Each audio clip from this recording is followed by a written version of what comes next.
Please don't quote me. I'm going to say we've got about 35 calls since 04, 05 area that we've ran on our computer that we've been to Mr. Thompson's house for some sort of problem with the animals.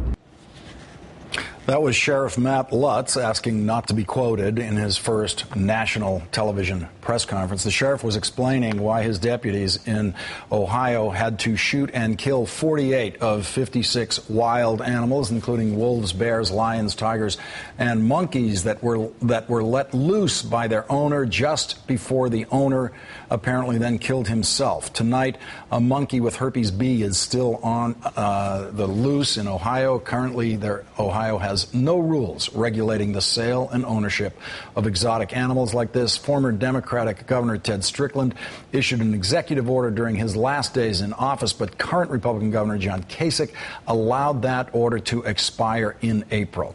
Joining me now, Democratic Ohio Congressman Dennis Kucinich, a member of the Oversight and Government Reform Committee. Thank you for joining me tonight, Congressman.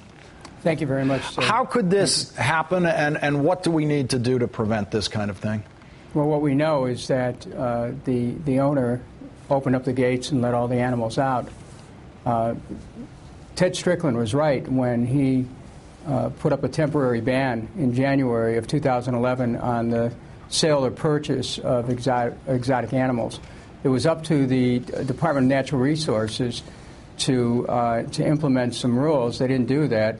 Governor Kasich apparently at this point has no intention of following up on the action of Governor Strickland, and he basically is sending it to the Department of Natural Resources for them to do something about it. I don't think anything's going to be done.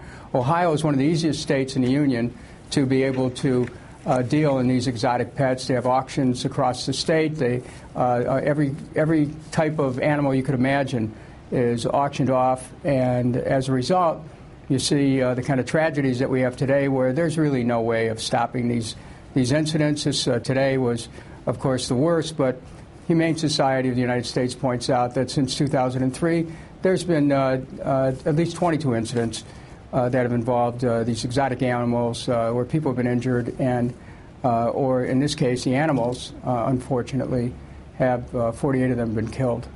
Congressman, it seems that there's a public safety issue here. These animals, it's not like having a dog or cat, obviously. It requires real training and expertise to be able to care for animals like this and keep both the animals safe and any people living near these kinds of animals safe. It seems there is a clear governing interest here.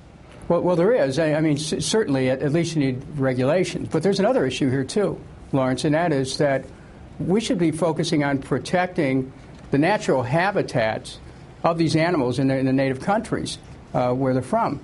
Because, you know, philosophically, what in the world are we doing? Taking animals from the wild and people trying to raise them like a dog and a cat or a cat. I mean, it is fundamentally wrong, and it can only lead to tragedy where someone gets mauled or killed. And the public needs to be protected, but the animals need to be protected as well. And this is really heartbreaking when, you know, we see not only are animals removed from their habitat, but they can be penned up, as they were with this particular individual, and then he decides for whatever reason to let them out, takes his own life. This is a nightmare, but we need to get back to the regulation. Governor Kasich should take heed from this horrible event and take up what Governor Strickland did, enact a temporary ban, let the ODNR, Ohio Department of Natural Resources, come forward with some rules to regulate this. And the federal government, of course, is going to have to take a careful look at this, because there's at least 10 states where efforts to try to regulate the sale or purchase of exotic animals are basically futile. Congressman Dennis Kucinich of Ohio, thanks for joining us tonight and explaining this situation in your state. Thank you.